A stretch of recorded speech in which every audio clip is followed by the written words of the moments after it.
आप देख रहे हैं राष्ट्र के नाम समर्पित ओटीटी इंडिया और आपके साथ मैं हूं मीनाक्षी गुप्ता। किसी भी देश के नागरिक होने के नाते हमें उसके कानून के बारे में भी पता होना चाहिए। ना सिर्फ कानून के बारे में पता होना चाहिए बल्कि इससे अच्छी तरह से अवगत भी होना चाहिए।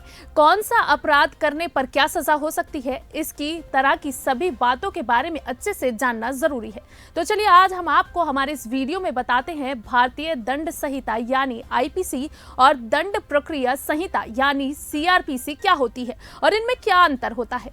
इंडियन पीनल कोड यानी भारतीय दंड संहिता को ताज-ए-हिंद भी कहा जाता है। इसे 1860 में बनाया गया था। आपने कई बार फिल्मों में जज को सजा सुनाते हुए सुना होगा कि ताज-ए-हिंद 302 के तहत मौत की सजा दी जाती है। इसे ही आईपीसी कहा जाता है और यहाँ दफा का मतलब धारा या सेक्शन से होता है। आईपीसी में कुल 511 धाराएं और 23 अध्यायों में इसे बांटा गया है। विधि आयोग के अध्यक्ष लॉर्ड मैकाले की अध्यक्षता में इसे आईपीसी को ड्राफ्ट किया गया था। 1860 में इसे संसद में पास किया गया था और 1862 में ये पूरी तरह से लागू हुआ था।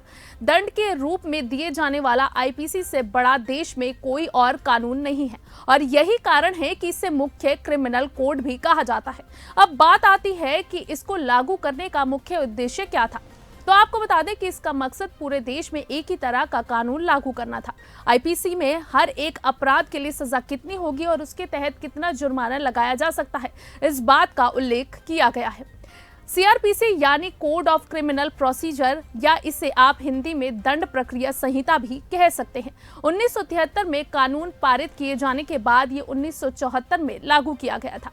कोई भी अपराध होने के बाद पुलिस द्वारा दो तरह की प्रक्रियाएं अपनाई जाती हैं, जिसमें से एक को आरोपी और दूसरी को पीड़ित के संबंध में इस्तेमाल किया जाता है। सीआरपीसी आईपीसी को एक तंत्र प्रदान करती है। इसके तहत इस्तेमाल की जाने वाली प्रक्रियाओं की अगर बात की जाए तो इसमें अपराध की जांच, संदिग्धों के प्रति बर्ताव, एविडेंस कलेक्शन प्रोसेस, अपराधी दोषी है या नहीं ये तय करना है।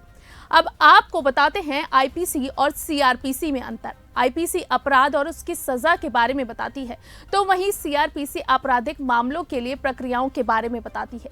सीआरपीसी का मुख्य आपराधिक प्रक्रिया से संबंधित कानून को मजबूत करना है। अब आपको एक उदाहरण के जरिए बताते हैं आईपीसी का मतलब। आईपीसी के अनुसार अगर 5 लोग कहीं मिलकर लूट करते हैं तो वो डकैती होती है, यानी उन 5 लोगों ने जो आदमी को रोककर उससे उसका सामान लिया तो वो डकैती थी।